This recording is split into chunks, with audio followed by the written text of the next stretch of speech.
பாட்டு அந்த அப்படி போடு பாட்டு இவங்க ரிஹர்ஸ் பண்ணுறதும் அதெல்லாம் வந்து அல்டிமேட் காமெடியாக இருந்துச்சு. நான் அப்போவே சொன்னேன், செல்லா சார் இது பயங்கர ஹைலைட்டாக இருக்கும் போது இந்த சீனு. ஏன்னா அந்த க்ளோசிங் ஷாட் இருக்கும் தெரியுமா, வெளியில் அவங்க இறங்கி. நான் என்னோட இந்த ஜேர்னியில் நிறைய சைல்டு ஆர்டிஸ்டோட ஒர்க் பண்ணியிருக்கேன். ஆனால் இப்படி ஒரு டிசிப்ளினான, இப்படி ஒரு கிரவுண்டடான, ப்ராப்பர் அப்ரிங்கிங்காக இருக்க ஒரு குழந்தைய நான் பார்க்கல.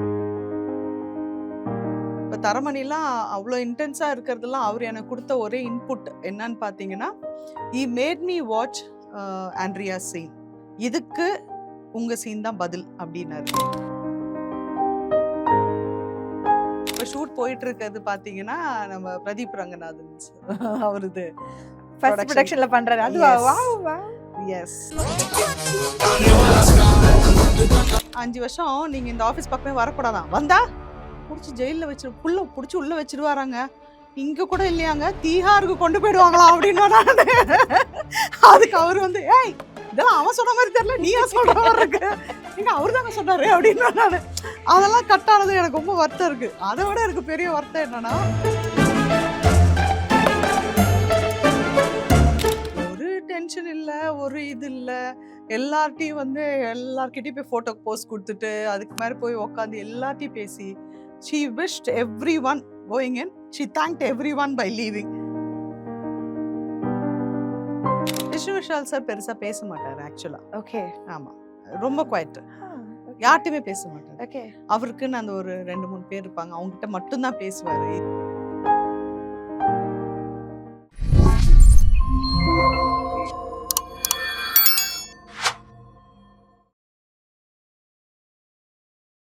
ஸோ ஹாய் ஹலோ வணக்கம் அண்ட் வெல்கம் டு ஒர்க் நேர்களே. நான் அங்கே விஜய் ஷாரன். ஸோ இன்னைக்கு நம்ம கூட யார் இருக்கா அப்படின்னு பார்த்தீங்கன்னா, கட்டக்கு சித்துவோடைய பிரசிடென்ட்டே நம்ம கூட இருக்காங்க. வணக்கம் மேம். வணக்கம் வணக்கம் வணக்கம்.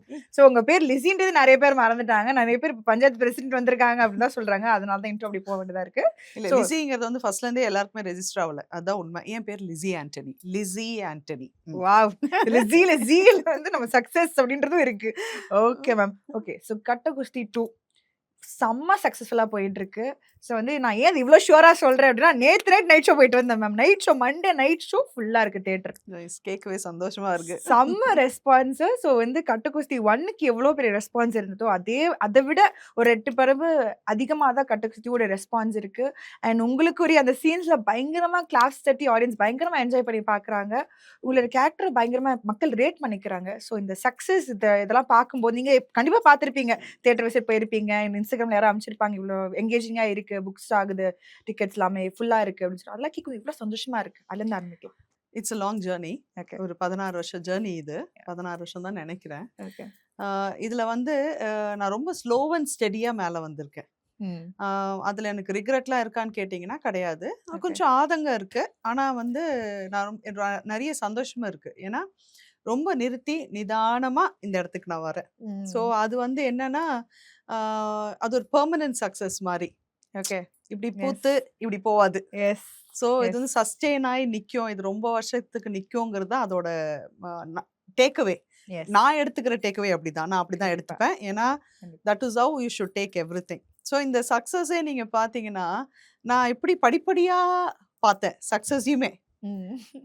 லைக் தரமணியில அவங்க ரிசீவ் பண்ணப்போ ஒரு சந்தோஷம், அங்கேருந்து படிப்படியாக அப்படி மேலே போய் ப்ளூ ஸ்டாரில் வந்து எல்லாரும் நம்ம ஸ்க்ரீனில் வந்தோன்னே எல்லாரும் சிரிச்சப்போ அது ஒரு அடுத்த படி. அப்புறம் கட்டகுஸ்தி வந்தப்போ வந்து லாஸ்ட்டாக அந்த நான் என்ன படிச்சிருக்கேன் அப்படின்னு நான் சொல்லும்போது தியேட்டரில் இப்படி அதிர்ந்தாங்கல்ல, அது very first time for me ஆக்சுவலாக. ப்ளூ ஸ்டாரில் அது ஒரு சின்னதாக ஒரு இது பார்த்தேன். ஆனால் கட்டகுஸ்தியில் வந்து அதை நான் அப்படி இருந்துச்சு, என்ன நமக்கு இப்படி ஒரு ரெஸ்பான்ஸ் அப்படின்னு இருந்தது. ஆனா கட்டகுஸ்தி 2 வந்து எனக்கு வார்த்தையே இல்லை. எனக்கு நான் பார்த்த ஷோல வந்து பார்த்தீங்கன்னா, நான் ஃபர்ஸ்ட் டைம் பார்க்கும்போது ஐயோ அந்த சீன் கட் ஆயிடுச்சுன்னு சொல்லிட்டு என்னோட இப்படி இறங்குது. ஒரு சீன் ஒன்று இறங்குது. அப்போ நான் வரேன். நான் வந்து ஒரு விஷயம் நான் பண்ண உடனே தியேட்டர் ஜஸ்ட் எரப்டட். அப்போ எனக்கு லிட்டரலா யாரும் என்ன மூஞ்சி டமால் அப்படி அடிச்ச மாதிரி இருந்தது. எனக்கு பிளாங்க் ஆயிட்டேன். அதுக்கப்புறம் எப்படி போச்சு என்ன போச்சுன்னா எனக்கு எதுவுமே தெரியாது. நான் வரும்போதெல்லாம் இது இருந்தது. ஸோ வார்த்தைகள் இல்லை. வார்த்தைகள் இல்லை. ஆமா. அளவுக்கு மீறின சந்தோஷம் வருதுன்னா, அது வார்த்தைகளால வர்ணிக்கவே நம்மளால முடியாது. அது ரொம்ப கஷ்டம் தான். ஸோ அப்படி இருக்கும்போது மேம், இப்போ கட்ட குஸ்தி 1 முடிஞ்சதுக்கு அப்புறம் கட்ட குஸ்தி 2 அப்படின்னு வரும்போது ஆடியன்ஸ்க்கே ஒரு ஒரு கொஸ்டின் இருந்துச்சு. அதான் 1லயே ப்ராப்பரா முடிச்சுட்டாங்களே, எப்படி பார்ட் 2 பண்ணுவாங்க? எப்படி ஒர்க் அவுட் ஆகும்? என்ன கதை இருக்கும்? அப்படின்னு சொல்லிட்டு. கதை ரொம்ப சூப்பராவும் இருந்துச்சு. அது நெறைய பேர் சொல்லிட்டு இருக்காங்க. கட்ட குஸ்தி 1 வந்தப்போ நாங்க வந்து அப்படிதான் நெனச்சோம். என்னடா 1லயே முடிச்சுட்டாங்களே, எப்படி 2 இருக்கும்? அப்படின்னு சொல்லிட்டு. ஆனா 2 உடைய ரெஸ்பான்ஸ் வந்து 1 விட நல்லாவே இருக்கு அப்படின்ற பட்சத்துல, இது உங்களுக்கு எவ்வளோ பர்சனலா ஹேப்பியா இருக்கு? அண்ட் இப்போ வந்து ஜாரா அப்படின்ற அந்த குழந்தையோட கேரக்டர் ரொம்ப அழகா யூஸ் பண்ணியிருக்காங்க. ஸோ அவங்களோட உங்களுக்கு லைக் 2, 3 சீன்ஸ் தான் ஆமா, இருக்கீங்க. ஆனா ஆமா. அவங்களோட வொர்க் பண்ண எக்ஸ்பீரியன்ஸ் எப்படி இருந்துச்சு? ஃபர்ஸ்ட் டைம் வந்து எங்க எல்லாருக்குமே கட்டகுஸ்தி 2 என்ன 2ல என்ன பண்ண போறாரு? ஆ. அப்படிதான் எங்க எல்லாருக்குமே அது இருந்துச்சு. எஸ். இங்க வந்து நான் கட்டகுஸ்தி முடிச்சு இதான் என்னோட ஃபர்ஸ்ட் இன்டர்வியூ ஆக்சுவலா. ம். ஸோ என்னோட அந்த ஃபர்ஸ்ட் பார்ட்லயே வந்து செல்லா சார் ஒரு விஷயம் பிளான் பண்ணியிருந்தாரு. ஓகே. டைட்டில் கார்டு ஏன்னா படத்துல பாத்தீங்கன்னா எல்லாருமே வந்து ஒரு மனமாற்றம் இருக்கும் Kattakusthi S. 1ல S. Except for மாமா கேரக்டர் கருணா சாருக்கு மட்டும் எஸ். அது இருக்காது. ஆமா. அப்ப ஆக்சுவல் பிளான் என்னன்னா எண்ட் கிரெடிட் ரோல் ஆகும்போது நான் பிரசிடென்ட்டா வந்து இறங்குவேன். ஆ. டோர தொறந்து நான் இறங்குவேன். இவரு துணி துவைச்சிட்டு இருப்பாரு. ஓகே. கட்ட அப்படிதான் குஸ்தி 2ல. இல்ல கட்டவுசி 1ல பிளான் 1ல. பண்ணாரு செல்லா சார் இத. ஓகே. எடுக்க முடியல. ஓ! எவ்வளவு நல்லது பாருங்க எடுக்க முடியல. அது அது நம்மளுக்கு எவ்வளோ வசதியா போச்சு. Everything works in my favour. நான் அத எப்பவுமே சொல்லுவேன். யூனிவர்ஸ் வந்து என் மேல ஒரு ஃபோக்கஸ்லயே இருக்கும். அட்டென்ஷன்லயே இருக்கும். எனக்கு தேவையானதெல்லாம் கரெக்ட்டா குடுக்கும். அந்த பார்ட் அப்ப அத ஷூட் பண்ணலன்ட்டு எனக்கு பயங்கர வருத்தம் செல்லா சார்ட்ட. ஐயோ! நச்சுன்னு இருந்திருக்குமே. என் கேரக்டர் கம்ப்ளீட்டா இருந்திருக்குமே. ஏன் செல்லப்பா அத எடுக்கல? ஏன் சார் அத பண்ணல? அது பண்ணியிருக்கலாமே அப்படின்னு சொல்லி நான் சொல்லிக்கிட்டே இருந்தேன். லாஸ்ட்ல பாருங்க. அது ஏன் பண்ணலங்கிறதுக்கு வந்து இது ஒரு இது. இது ஒரு பெரிய ஒரு சர்ப்ரைஸா இருந்தது. சந்தோஷமா இருந்துச்சு. Universe always looks out for you. அது ஒரு விஷயம். அதான் சொல்லுவாங்க. Universe always falls in with stubborn heart. எது இட் நம்ம டஸ். வந்து அதிகமா வந்து பிரார்த்திக்கிறோமோ, அதிகமா உழைக்கிறோமோ, அது கண்டிப்பா யூனிவர்ஸ் எங்களுக்காக என்னை பண்ணி விட கொடுக்கும். ஸ்டபனா யாரையும் யூனிவர்ஸ் பார்த்திருக்காதுன்னு நினைக்கிறேன். அது ஒரு விஷயம். கண்டிப்பா. இன்னொன்னு வந்து ஜாரா. எஸ். ஜாரா வந்து என்ன பத்தி ஒரு விஷயம் சொல்லிக்கிறேன். ஓகே. எல்லாரும் வந்து எல்லா குழந்தைங்களையும் பார்த்த உடனே அவங்களுக்கு ஒரு கொஞ்சுவாங்க, எல்லாம் பண்ணுவாங்கல்ல. எனக்கு அப்படி இல்ல. ஓகே. ஹானஸ்ட்லி ஸ்பீக்கிங் என்ன மாரி நெறைய பேர் இருக்காங்க. எஸ். எப்படின்னா, அவங்கவங்க வீட்டு குழந்தைங்க மேல தான் அவங்களுக்கு பாசம் வரும். கண்டிப்பா. எல்லா குழந்தைங்களும் பார்த்த உடனே அப்படியே உருகிலாம் பண்ண மாட்டாங்க. ம். எல்லாரும் அப்படி கிடையாது. அப்படி இருக்கிறவங்க நெறைய பேர் இருக்காங்க. என்ன மாரி இருக்கவங்களும் நெறைய பேர் இருக்காங்க. ம். நான் என்னோட இந்த ஜர்னில நெறைய சைல்டு ஆர்டிஸ்ட்டோட ஒர்க் பண்ணியிருக்கேன். ஓகே. ஆனா இப்படி ஒரு டிசிப்ளினான, இப்படி ஒரு கிரவுண்டடான, ப்ராப்பர் அப்ரிங்கிங்கா இருக்க ஒரு குழந்தைய நான் பார்க்கல. ஓகே. எனக்கு அந்த ஃபுல் கிரெடிட் நான் அந்த பேரண்ட்ஸ்க்கு குடுப்பேன் நானு. ஏன்னா அப்படிதான் வளர்த்துருக்காங்க. எப்படி பேசணும், எப்படி பேசக்கூடாது, யார் எப்படி அட்ரஸ் பண்ணணும், எங்க நீ ஓவர் ஸ்டெப் பண்ற. ஒரு இடத்துல வந்து அந்த அவளோட இன்னசென்ஸ மீறி ஏதாவது ஒண்ணு சொல்லிட்டான்னா, அவங்க அப்பா இல்லன்னா அவங்க அம்மா கிட்ட இருந்து இம்மீடியட் ரியாக்ஷன் வரும். ம். "Sara you are not supposed to say that. Apologise" அப்படின்றுவாங்க. அது ஏன் அப்படின்னு சொல்லி எக்ஸ்பிளைனும் பண்ணுவாங்க. ஓகே. இட்ஸ் நாட் லைக் நாங்க சொல்றோம் நீ பண்ணு அப்படி கிடையாது. கண்டிப்பா. என்ன இது இப்படி நீ பண்ணக்கூடாது அப்படின்னு சொல்லி கண்டிப்பா. அழகா அதாவது நான் என் குழந்தைய எப்படி வளர்த்தேனோ, ம். இல்ல எங்க வீட்டு குழந்தைங்கள நாங்க எப்படி வளர்க்குறோமோ, அந்த மாரி ஜாராவ பண்றாங்க. எனக்கு ஜாரா கிட்ட ஆட்டோமேட்டிக்கா எனக்கு ஒரு அட்டாச்மென்ட் வந்துருச்சு. ம். இந்த சீன் இருக்கு பார்த்தீங்களா, லாஸ்ட்டா அந்த குஸ்தி அந்த கிளைமாக்ஸ் சீன். கிளைமாக்ஸ். அப்ப வந்து full time Zara was next to me. அத்தன நாள் ஷூட்டுக்கும் இல்லையா? யா. நான் உட்காந்து எனக்கே தெரியாது எனக்கு அவ்வளவு பொறுமை இருக்குன்னு. நெறைய கலர் பேப்பர் எடுத்து ஒளிச்சு வச்சு ஜாராக்கு கட்டு சொன்ன உடனே ஜாராக்கு கப்பல் சேருது. அதாவது குழந்தை நீங்களும் குழந்தையா மாறிட்டு 4 இருக்கீங்க. கப்ஸ். Very nice ma'am. இப்படிதான் இருக்கணும். We were playing. இன்னைக்கும் இவன் ஜாராக்கு நான் செஞ்சது, இல்ல ஜாரா எனக்கு குடுத்ததெல்லாம் நான் இப்பயும் பத்திரமா வச்சிருக்கேன். அந்த வெரி கலர் நைஸ். பேப்பர்லாம். வளர்ந்ததுக்கு அப்புறம் கேட்பாங்க. நம்ம செஞ்சோம்ல எங்க? எங்க கேட்கக்கூடிய ஆள் தான். கண்டிப்பா கேட்பாங்க. எனக்கு ஜாரா படம் பார்க்கவும் எனக்கு ரொம்ப பிடிச்சது என்னன்னா, so natural. Yes. Every single reaction. ஒரு இடத்துலயும் ஓவர் பிளேயே கிடையாது. ஜாரா கண்டிப்பா. ரொம்ப பியூட்டிஃபுல்லா பண்ணியிருந்தாங்க. God bless her. Yes. Yeah. Yes. Very nice. இப்போ வந்து லைக் இப்போ வந்து ஃபர்ஸ்ட் பார்ட்லயும் சரி, செகண்ட் பார்ட்லயும் சரி, விமெனுடைய எம்பவர்மென்ட் அண்ட் விமெனுடைய பெர்ஸ்பெக்டிவ்ஸ், விமெனுடைய ஸ்ட்ரகிள்ஸ் இத பேசுனதால தான் கட்டக்குஸ்தி அவ்ளோ லைக் பிரபலமா பேசப்பட்டது. ஸோ அப்படி பார்க்கும்போது நீங்க சொன்ன ரிடெம்ஷன் ஆக்சுவலா ரிடெம்ஷனுக்கும் உங்களுக்கும் ஏதோ ஒரு வந்து பல ஜென்மத்த தொடர்பு இருக்கு மேம். எல்லா படத்துலயும் நீங்க பார்த்தீங்கன்னா, உங்களுக்கு ஒரு ரிடெம்ஷன் ரோல் குடுத்துடுறாங்க. அதாவது நீங்க உங்கள சுத்தி இருக்க பீப்பிள் இல்ல நீங்க இருக்க படத்துல ஒரு ரிடெம்ஷன் பாட்டு இருக்கும். அந்த பாட்டுல நீங்க அப்படியே ஸ்டாரா அப்படி ஷைனா மேல போய் அழகா கிராஃப்ல நின்றுவீங்க மேம். நீங்க வந்து பார்த்தீங்கன்னா, தங்க மீன்கள்ல Stella miss Ram sir I mean அந்த உங்களுடைய ஹஸ்பண்டோட ரிடெம்ஷன் அங்க ஒரு சின்ன லைட்டா காமிச்சிருப்பாங்க. ராம் சார் வந்து இப்படி கேட்கும்போது இப்படி அழகா இப்படி வந்துட்டு இப்படி போயிடுவீங்க. வந்து அது ஒரு சம்மர் ரிடெம்ஷனா இருக்கும். ஸோ வந்து அந்த ரிடெம்ஷனுக்கும் உங்களுக்கும் என்ன மேம் பந்தம்? ஏன்னா எப்படி பார்த்தாலும் ரிடெம்ஷனுக்கும் உங்களுக்கும் ஒரு ஒரு லிங்க் இருக்கு. அது தவிர்க்கவே முடிய மாட்டேங்குது. அது நீங்க கவனிச்சிருக்கீங்களா? கவனிச்சிருக்கேன். அதுக்கு நான் என்ன நினைக்கிறேன், மேபி என்னோட பர்சனல் கேரக்டரும் அப்படி இருக்கிறனால, இல்ல ஒரு சில விஷயங்கள்லாம் ஒரு சில மூஞ்சி சொன்னாதான் கரெக்டா இருக்கும்னு நினைக்கிறனால, இந்த மூஞ்சி அதை எக்ஸிபிட் பண்ணா அது கரெக்டா தான் இருக்கும் அப்படின்னு நம்பிக்கை இருக்கனால அதை பண்றாங்களான்னு எனக்கு தெரியல. But it is comfortable for me actually. It comes very easy for me. Okay. Real லைஃப்லயே இருக்கு அப்படிதானே நம்ம ரியல் லைஃப்ல மாத்திரம் ஈஸியா இருக்கு. ஈஸியா இருக்கு. பெருசா நடிக்க வேணாங்கிற மாதிரி. Very nice. தரமணில உங்களோட சீன் பயங்கரமா இருக்கும் மேம். அதாவது நீங்க அந்த சீன் அப்படி பண்ணிட்டே இருக்கும்போது ஹீரோ அப்படியே அந்த ரியலைசேஷன் ஃபேக்டருக்குள்ள போவாது. ஓய் நம்மளும் இதே மாதிரி தானே நம்ம வந்து லைக் வந்து ஆண்ட்ரியா போட்டு டார்ச்சர் பண்ணோம். இதனால தான் அவங்க அப்படி சொல்லிட்டாங்க போல அப்படின்னு சொல்லிட்டு அவங்களுக்கு அந்த ரிடெம்ஷன் வரும்போது அந்த மூஞ்சி அப்படியே மாறும். உங்களுக்கும் ஒரு அந்த பெயின்லயே இருப்பீங்க. அந்த டிராவல் வந்து ரொம்ப அழகா காமிச்சிருப்பார் ராம் சார். ராம் சாருக்கும் உங்களுக்கும் இருக்க அந்த journey ma'am. Because Thanga Meenkal was one of the classic film. ஏதாவது எல்லா பேரண்ட்ஸும் நீங்க சொன்ன பேரண்டிங் ஸ்டைல் எப்படி ப்ராப்பரா பண்ணணும் அப்படின்ட்டு ஒரு ரெஃபரன்ஸா இருக்கு. என்னைக்கும் இருக்கக்கூடிய படம் தங்க மீன்கள். அதே மாதிரி பேரன்பிலையும் பண்ணியிருக்கீங்க, தரமணிலையும் பண்ணியிருக்கீங்களா? ராம் சாருக்கும் உங்களுக்கும் இருக்க ஜர்னி அதை பத்தி சொல்லுங்க. அஃப்கோர்ஸ் அவர் தான் கூட்டிட்டு வந்தது. கண்டிப்பா. ஸோ அந்த சினிமாவின் தொடக்கம் ராம் எனக்கு. ஸோ அண்ட் அவர் கற்றுக் கொடுத்தார் நிறையா. எனக்கு இதுக்கும் எந்த சம்மந்தமும் இல்லை. நான் இதை ட்ரீம் கூட பண்ணலை. I am not related to this in any வே. வீட்டில் எல்லாருமே வந்து பார்த்தீங்கன்னா ஆஃபீஸர்ஸும் அப்புறம் ஏன்னோ அப்புறம் கார்ப்பரேட் கம்பெனியும் அந்த மாதிரி தான். ஸோ நமக்கு எந்த கனெக்ஷனும் இல்லாமல் நான் வந்தேன். என்னை வந்து ராம் க்ரூம் பண்ணார். எனக்கு ஒரு month long workshop daily ஆஃபீஸ்க்கு போயிடுவேன். தங்க மீன்களுக்கு முன்னாடி சொல்கிறேன். So we use to read. Ram use to discuss lots. Generally I read a lot. So அதனால டிஸ்கஷன்ஸ் வந்து ரொம்ப லைவ்லியாக போவோம். அதுக்கப்புறம் how to face a camera, இப்படி பல விஷயங்களை எனக்கு சொல்லி கொடுத்தது ராம். ஒரு சில டெர்மினாலஜிலாம் சொல்லி தரல. லைட்டை வாங்குறது அப்படிலாங்கிற வார்த்தைலாம் சொல்லி தராதனால செட்டில் போய் அசிங்கப்பட்டேன். லைட்டை வாங்குங்க, லைட்டை வாங்குங்கன்னா அப்படின்னு கடைக்கு போக முடியாது நீங்க கேட்டிருக்கணும்.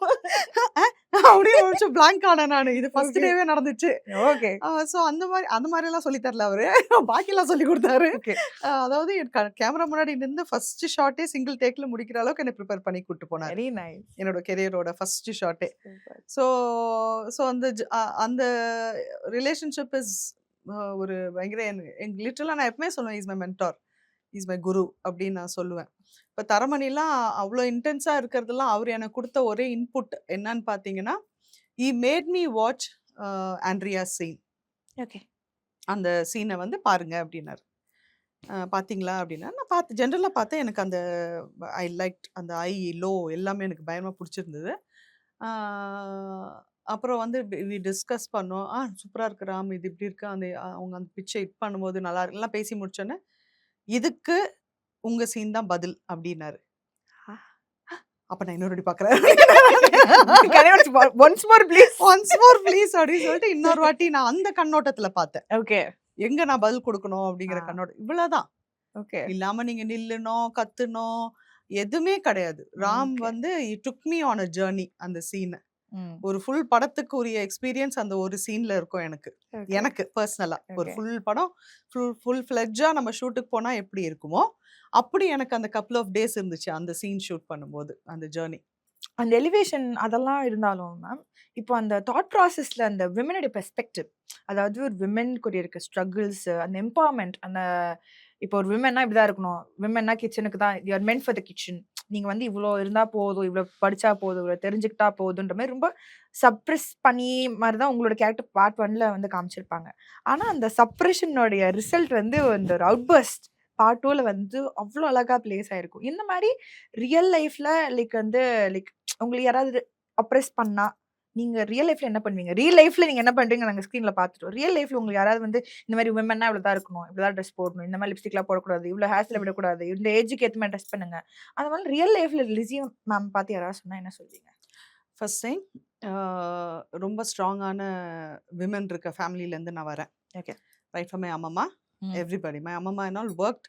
அவங்களோட 92வது வயசு வரை வேலை பார்த்தவங்க. Oh my so god. I come from a family like that. Okay. So எங்கள் ஃபேமிலியில் வந்து ஏய் நீ பொண்ணு இதான் அதான்லாம் சொல்லலை.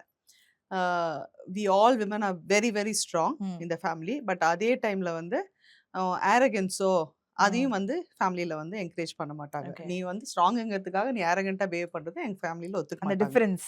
ஆமா. அது கிடையாது. ஸோ, இப்போ எங்க வீட்ல இருக்க பெண்கள் எல்லாருமே அப்படி ஒரு பெடஸ்டல்ல நிண்டு ஒரு அச்சீவரா இருக்காங்க. அதுக்கு காரணம் என்னன்னா, எங்க வீட்டு ஆண்கள் தான்.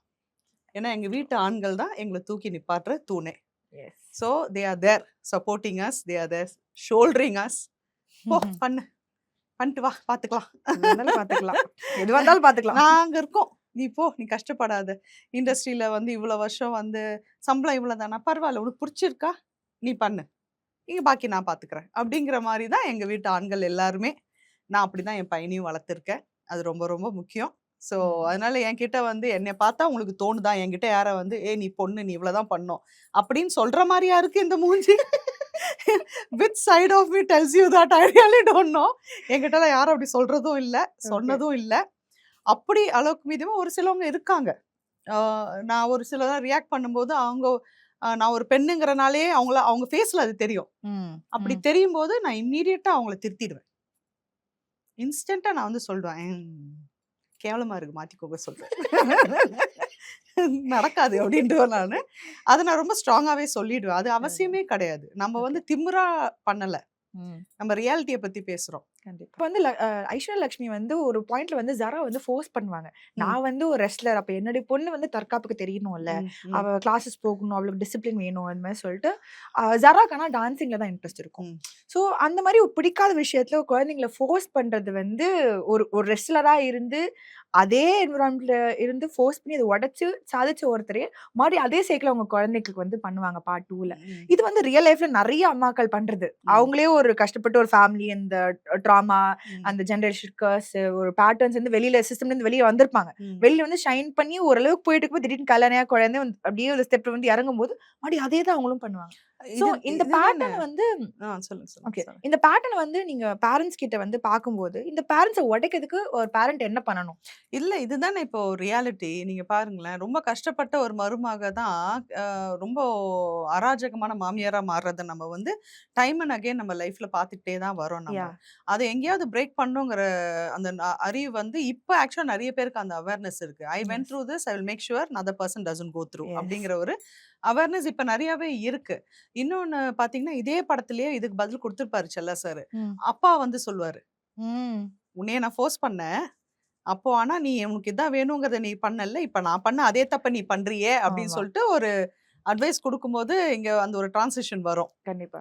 அப்போ செல்லா சார் அது அழகா வந்து ரியாலிட்டியும் காமிச்சு, ரியாலிட்டில இப்படி ஒரு மாற்றமும் கொண்டு வரலாங்கிறதையும் காமிச்சிருப்பாரு அங்க ஆக்சுவலி. கண்டிப்பா. ஏன்னா ரியாலிட்டி இதுதான். ஏன்னா அவங்க எஸ். பண்ணதே, அவங்க பட்டதே, அவங்களுக்கு கஷ்டமானதே அவங்க இன்னொருத்தவங்க குடுப்பாங்க அந்த கஷ்டத்த. ம். ஸோ அத அங்கேயே பிரேக்கும் பண்ணியிருப்பாரு அவரு. எஸ். ம். அண்ட் இன்னொன்னு வந்து விஜய் சார் பாட்டு, அந்த "அப்படி போடு" பாட்டு. ஓகே. விஜய் சார் வந்து படத்துல நடிக்க மாட்டேன் அப்படின்னு சொல்றார்ல, அவர் இல்லாத ஒரு ரெஃபரன்ஸ் ஃபிலிமோ, இல்ல அவர் இல்லாத ஏதோ ஒண்ணு இப்ப வரவே முடியாது. அது படத்துக்கும் தேவையா இருக்கு. ஆடியன்ஸ்க்கு தேவையா இருக்கு. ஏதோ ஒரு சாங்கோ, ஒரு மியூசிக்கோ, டயலாகோ வந்தா ஆடியன்ஸ் அவ்ளோ என்ஜாய் பண்றாங்க. அப்படி இருக்கும்போது, அந்த ஒரு இம்பார்ட்டன்ட்டான சீன் ஒண்ணு வரும். அந்த ஒரு டான்சிங் சீக்வென்ஸ்ல வந்து அழகா ஒரு சீன் ஒண்ணு வரும். அத நீங்க வந்து லைவ்வா ஷூட் பண்ணப்போ அந்த எக்ஸ்பீரியன்ஸ் எப்படி இருந்தது? சரி நான் அந்த சீன்ல கிடையாது. I but no. ஆனா அந்த ஷூட் அன்னைக்கு நான் ஆ. போயிருந்தேன். சும்மா வேடிக்கை பார்க்க போயிருந்தேன். ஏன்னா எனக்கு அதுக்கு ப்ரீவியஸ் டே ஷூட் இருந்துச்சு. நெக்ஸ்ட் டேயும் ஷூட் இருந்துச்சு. ஓகே. ஸோ இன் பிட்வீன் எனக்கு ஒரு நாள் பிரேக் வந்தப்போ தான் இந்த ஷூட் நடந்தது. ஓகே. ஸோ நாங்க போயிருந்தேன். போனப்போ எனக்கு ஏன் இந்த சாங்கு அப்படிங்கிற மாரி இருந்துச்சு. This was shot some time ம். பேக் இல்லையா? அ அப்போ வந்து ம எனக்கு செட்ல வந்து இவங்க ரிஹர்ஸ் பண்றதும் அதெல்லாம் வந்து அல்டிமேட் காமெடியா இருந்துச்சு. நான் அப்பவே சொன்னேன் செல்லா சார் இது பயங்கர ஹைலைட்டா இருக்கும் போது இந்த சீனு. ஏன்னா அந்த க்ளோசிங் ஷாட் இருக்கும் தெரியுமா? வெளியில அவங்க இறங்கி ஆமா. அந்த படிக்கட்டுல அந்த ஆமா. சீக்வென்ஸ் வரும்ல. ஆமா. அப்பலாம் நிஜமாவே கேமராக்கு பின்னாடி நான் விழுந்து புரண்டு சிரிச்சுட்டு இருந்தேன் இவங்க ஆடுறது. கருணா சாரு காளி வெங்கட்ல அல்டிமேட் பண்ணிருப்பாங்க அதுல. அவங்க 2 பேரும் ஆட வச்சாங்க பாருங்க அந்த படம். அதான் ஹைலைட் அதுல. ஒரே ரிஹர்சல் தான், பிராக்டிஸ் தான் ஒரு சைடு. இப்படியா அப்படியா அப்படின்ட்டு அதெல்லாம் வந்து அல்டிமேட்டா ஒர்க் அவுட் ஆச்சு தியேட்டர்ல. தியேட்டர் வந்து வென்ட் பாங்கர்ஸ் ஆக்சுவலி. அதுதான் அது செல்லா சாரோட பிரில்லியன்ஸ். அது பிளேசிங் ரைட் திங் வந்து எவ்வளவோ பாட்டு இருக்கு, எந்த பாட்டு வேணா எடுக்கலாம். ஆனா அது ரொம்ப ஆப்டா அந்த இடத்துல எடுத்து வச்சாரு அவரு. ஓகே. இன்னொரு இம்பார்ட்டன்டான சீன் வந்து என்னன்னா, நீங்க வந்து அந்த பிரசிடென்ட் ஆனதுக்கு அப்புறம் கையெழுத்து போட்டுட்டு நீங்க கார்ல ஏறி விஷ்ணு விஷால் சார் உங்ககிட்ட கொஞ்சம் பேசிட்டே போனோம் வா அப்படின்னு சொல்லிட்டு டிரைவ் பண்ணிட்டு போவீங்க. ஸோ வந்து நாங்க கேள்விப்பட்டோம் இந்த மாதிரி அதுல வந்து ஒரு சில சீன்லாம் கட் ஆச்சு அப்படின்னு சொல்லிட்டு. ஸோ என்ன சீன் டெலீட் ஆச்சு, இந்த ஃபுல் சீக்வன்ஸ் அந்த சீன் பத்தி சொல்லுங்க. என்னோட எல்லா சீனுமே ஆக்சுவலா பாதியா கட் ஆயிருக்கு. அப்படியா? கார்ல அந்த சீனுமே வந்து ஓகே. ரொம்ப நல்லா இருக்கும். அந்த லைன்லாம் ஆக்சுவலா வந்து எப்படி இப்பத்த பேரண்ட்ஸ் எப்படி அது எப்படின்னு சொல்றது வந்து ஒரு சிலவங்க ஒரு பேரண்ட்ஸ் இப்படி வளர்ப்பாங்க, ஒரு சிலவங்க அப்படி வளர்ப்பாங்க. எது சரி எது தப்பு நீங்க யாருமே வந்து சார்ட் அவுட் பண்ணல. ரூல்ஸ் அண்ட் ரெகுலேஷன்ஸ் இல்லைங்கிறதெல்லாம் நான் சொல்லிட்டு வருவேன். நிறையாவே வரும் ஆக்சுவலா. டைம் இல்லை டைம் இல்லாதனால வந்து அது கட்டாச்சு. அதே மாதிரி அங்க போயிட்டு கையெழுத்து போடுற சீன் அப்பவுமே வந்து உள்ள நிறைய கான்வர்சேஷன் நடக்கும். ஓகே. ஏன்னா அதுக்கு முன்னாடி ஒரு சீன் கட்டு ஆக்சுவலா பார்ட் 1ல வந்த அதே சீனை தூக்கி இங்க வச்சிருப்பாரு செல்லா சார். பார்ட் 1ல இருக்க மாதிரி இங்க வந்து நைட்டு வெளியில என் வீட்டுக்கு வெளியில வந்து கருணா சாரும் காளி வெங்கட் வீரா விஷ்ணு விஷால் சார்லாம் உட்காந்து அந்த நைட் உட்காந்து சாப்பிட்டுக்கிட்டே அவங்க பேசுற மாதிரி இங்க இதுல ஒரு சீன் வச்சிருப்பாரு. ஓகே. ஸோ இங்க நான் வரும்போது என்கிட்ட ஆக்சுவலா செல்லாஸ் இது கருணாஸ் கேட்பாரு, பிரசிடென்ட் ஆயிட்டா 5 வருஷம் அந்த ஆஃபீஸ் பக்கம்லாம் வர வேலை வச்சுக்காத இப்படிலாம் சொல்லுவாரு. அது சீன்லாம் வச்சிருந்தாருன்னா அல்டிமேட்டா இருந்திருக்கும். ஏன்னா அது சொல்லி கட் பண்ணோன்னா இந்த சீன் நடக்கும். நான் போவேன் உள்ள போய் கையெழுத்து போடுவேன். கையெழுத்து போட்டு நான் சொல்லுவேன், அவன் என்னடி சொல்லிட்டு போனா அப்படின்னு கேட்பாரு. அப்ப நான் சொல்லுவேன், இல்லைங்க 5 வருஷம் நீங்க இந்த ஆஃபீஸ் பக்கமே வரக்கூடாதான், வந்தா புடிச்சு ஜெயில வச்சு புடிச்சு உள்ள வச்சிருவாராங்க, இங்க கூட இல்லையாங்க தீஹாருக்கு கொண்டு போயிடுவாங்களாம் அப்படின்னு. அதுக்கு அவரு வந்து, ஏய் இதெல்லாம் அவன் சொன்ன மாதிரி தெரியல, நீயா சொல்ற மாதிரி இருக்கு, எங்க அவரு தாங்க சொன்னாரு அப்படின்னு. நானு அதெல்லாம் கட் ஆனது எனக்கு ரொம்ப வருத்தம் இருக்கு. அதை விட எனக்கு பெரிய வருத்தம் என்னன்னா, அந்த இறங்கி வருமானம் இப்படி 48 ஃப்ரெண்ட்ஸ்ல இப்படி ஸ்லோ மோஷன்ல நடந்து வரதோட கட் ஆயிருக்கும் அந்த சீன். அது ஆக்சுவலா அப்படி கட் ஆகாது. நான் வந்து கார்ல ஏறி கூலிங் கிளாஸை போட்டுட்டு விண்டோவை ஏத்துவேன். அப்ப இங்க இருந்து பார்த்தா கருணா சார் அங்க வந்து என்ன பாப்பாரு. அப்படிதான் அந்த சீன் எண்ட் ஆகும். எனக்கு அதெல்லாம் வராதது பெரிய வருத்தமா இருக்கு. அந்த சீனுக்கு நான் வந்து அந்த ஷேட்ஸ் போடணும் அப்படின்னோடனே காஸ்டியூம் டிபார்ட்மெண்ட் ரொம்ப மாடர்னா எல்லாம் உங்களை மாதிரி பிள்ளைங்க தானே என்ன மாதிரி கிளாஸஸ் வச்சிருப்பாங்க, மாடர்னா கொண்டு வந்து கொடுக்குறாங்க. நான் சொன்னேன், எனக்கு இது எதுவுமே வேணாம், நான் ஊர்ல இருக்கிறேன், ஒரு பஞ்சாயத்து பிரசிடென்ட்டா இருக்கிறேன் ஆவறேன், இப்ப இங்க இருக்க மாதிரி கண்ணாடி வேணும்னு சொல்லி சுத்தி பார்த்தேன். செல்லா சார் பாக்கெட்ல அவரோட ஏவியேட்டர்ஸ் ரேபன் இருந்தது. எனக்கு அதான் வேணும் தூக்குங்க அந்த ரேபன் அப்படின்னு சொல்லிட்டு நான் செல்லா சார் ப்ளீஸ் அதை வந்து டெலிட்டட் சீன்ல ரிலீஸ் பண்ணிடுங்க, ஏன்னா அந்த ஏவியேட்டர்ஸ் இப்படி போட்டுக்கிட்டே வந்து விண்டோ ஏத்துவேன் நான். எனக்கு அது வராதெல்லாம் ரொம்ப கஷ்டமா இருக்கு. அதே மாதிரி கார் ஓட்டணும்னு சொன்னாரு. நான் செல்ஃப் டிரைவிங் தான், அவருக்கு தெரியும் நான் செல்ஃப் டிரைவிங்னு. அத்தை இந்த படத்துல நீங்க கார் ஓட்டுற சீன் இருக்கு அப்படின்னாரு. இனோ அரேஞ்ச் கொடுத்தாதான் நான் ஓட்டுவேன், பெருசா இருக்கணும் வண்டி அப்படின்னு. ஏன் நீங்க சின்னதா அதை ஓட்ட மாட்டீங்களா? முடியாது, பெருசா இது பெருசா வேணும், பெருசா கொண்டு வாங்க அப்படின்னு. So he got me. Okay, very nice. இல்ல அதுதான் மேம், அந்த சீன்ல என்ன ஹைலைட்னா, நீங்க என்ன படிச்சிருக்கீங்க அப்படின்னு கேட்கும்போது பிஏ யாருக்கு பிஏ அதெல்லாம் கூட இல்ல, நீங்க வந்து இங்கிலீஷ் பேசினதுக்கே கருணா சார் ஷாக்ல இருப்பார். ஹிந்தி பேசுவீங்க, பேசிட்டு அப்படியே அழகா ஏறி போயிட்டு டிரைவ் பண்ணிட்டே போவீங்க மேம். இவன் எப்ப காரோட படிச்சது எனக்கு தெரியலையே அப்படின்னு சொல்லிட்டு ஒரு ஷாக்லயே இருப்பாரு. செம்மையா இருக்கும் மேம். செல்லா சாரோட பிரில்லியன்ஸ். கண்டிப்பா அவரோட ரைட்டிங் தான் அதெல்லாம். இன்னொரு விஷயம் என்னன்னா, லைக் வந்து ரம்யா கிருஷ்ணன் மேம் இப்ப நீங்க சொன்னீங்க, அவங்க வந்து கோர்ட் சீன்ல வந்து சூப்பரா பண்ணியிருப்பாங்க. அதுல ஒரு சீன் வந்து ஒரு பர்டிகுலர் சீன்ல வந்து அவங்க வந்து ராஜமாதாவே மாறி வந்து இது என் கட்டளைய சாசனம் அப்படின்னுவாங்க. அப்ப வந்து ஒரு சீன், என்ன கட்டளை சாசனம் பேசிட்டு இருக்கீங்க, என்ன கிங்டம்ல இருக்கீங்க கோர்ட் அப்படின்னு சொல்லுவாங்க. சோ அந்த சீனை நீங்க லைவா பாத்திருப்பீங்க. நம்ம எல்லாருமே பாகுபலியை பார்த்து ரொம்ப மெஸ்மரைஸ் ஆயிருக்கும், பா எப்படியாப்பட்ட ஒரு படைப்பு அப்படின்னு சொல்லிட்டு. ஸோ அந்த சீனை ரீக்ரியேஷன் மாதிரி ஒரு சின்ன ரீக்ரியேஷனா ரம்யா மேம் வந்து உங்களுக்கு அந்த கோட் சீன் சீக்வன்ஸ் பண்ணும்போது லைவா பாத்தீங்கல்ல, என்ன எப்படி இருந்துச்சு அந்த மொமெண்ட்? ஃபர்ஸ்ட் திங் அவங்கள பார்த்த உடனே எனக்கு வந்து வாவ், இவ்வளவு வருஷம் ஆயிட்டோம், the way she maintains herself and அது ஒரு தீவா அப்படியே செட்டுக்குள்ள அப்படி நடந்து வந்தா எப்படி இருக்கும் அப்படி இருந்தாங்க. அவங்க எல்லாம் பார்த்துட்டு நம்மள இப்படி பார்க்கும்போது ஐயோ ஓகே இதான் நமக்கு ஃபோக்கஸ், இதுதான் நமக்கு என்ன சொல்றது பெஞ்ச் மார்க், அந்த மாதிரி நம்ம ஆகுறோம் அப்படிங்கிற மாதிரி ஆகுறோம். ஆமா. அப்புறம் அதே மாதிரி ஒரு டென்ஷன் இல்ல, ஒரு இது இல்ல. எல்லார்ட்டயும் வந்து எல்லார்கிட்டயும் போய் ஃபோட்டோ போஸ் குடுத்துட்டு, அதுக்கு மேல போய் உட்காந்து எல்லார்ட்டயும் பேசி, she wished everyone going in. She thanked everyone by leaving. That are few things that I follow. நான் செட்டுக்குள்ள வரும்போது எல்லாரையும் விஷ் பண்ணுவேன். போகும்போது லைட்மேன்லேருந்து எல்லாருக்கும் போய் தேங்க்ஸ் சொல்லிட்டு போவேன். நமக்காக அவங்க ஒர்க் பண்ணியிருக்காங்க அப்படி சொல்லிட்டு. அத நான் அவங்க கிட்ட பார்த்தேன் நானு. அவங்க வந்து அந்த அண்ட் இன்னொன்னு கோர்ட்ல இப்படிலாம் பண்ணுவாங்களான்னு கேட்டா, இது சினிமா. சினிமால ஃபன்னுக்கு நீங்க என்ஜாய் பண்ணீங்கல்ல, அந்த தியேட்டருக்கு வந்து அந்த 2 1/2 நிமிஷம் நீங்க எல்லாத்தையும் மறந்தீங்கல்ல, அப்போ அது சந்தோஷமா எடுத்துட்டு போனோம். ஏன்னா ஒரு சில கோர்ட்ல போய் யாரும் அதெல்லாம் பண்ணுவாங்களா? ஆமா நாங்க பண்ணுவோம். எங்க கோர்ட்ல நடக்கும்ல. எங்க கோர்ட்ல நடக்கும்ல. நாங்க தானே செட்டு போட்டோம் அப்படிங்கிற மாதிரி. ஸோ அதான் சொல்றேன். அதெல்லாமே செல்லா சாரோட டச் அதெல்லாம். இங்க நம்ம இத பண்ணுவோம். இது நல்லா இருக்கும். இது செய்வோம் அப்படின்ட்டு. ஓகே. இன்னொரு சீன் வந்து கருணா சார் வந்து நீங்க கருணா சார் பார்த்து சொல்லுவீங்க, இந்த மாதிரி வந்து வீட்ட தொறந்து போடாட்டு அப்படியே தூங்காதீங்க. வீட்டுக்குள்ள நாய் வந்துரும் அப்படின்னு சொல்லிட்டு. அந்த டயலாக் மட்டும் எங்களுக்காக ஒரு ரீக்ரியேஷன் மட்டும் பண்ணீங்கன்னா ரொம்ப ஹாப்பி ஆயிடுவோம் நாங்க. Bro could be very happy. I will be very happy. மதியானம் உங்களுக்கு மட்டும் சமைச்சுக்கோங்க. நான் வரமாட்டேன். எனக்கு மீட்டிங் இருக்கு. அப்புறம் மேல மழை வர மாதிரி இருந்துச்சா, மேல அந்த வடகம்லாம் காயுது அதை எடுத்து வைங்க. கதவை திறந்து போட்டு தூங்காதீங்க. நாய் வந்துரும். அவரு ஜாலி. அவரு எஸ்பெஷலி அந்த இதுக்கு போனோம்ல, ஓட்டு கேட்க போவோம். ஆமா, ஆமா, ஆமா. அங்கெல்லாம் என்ன ஃப்ளோல அவருக்கு வருது டயலாக். அப்பா நான் சொன்னேன், யாராவது ரெக்கார்ட் பண்றீங்களா?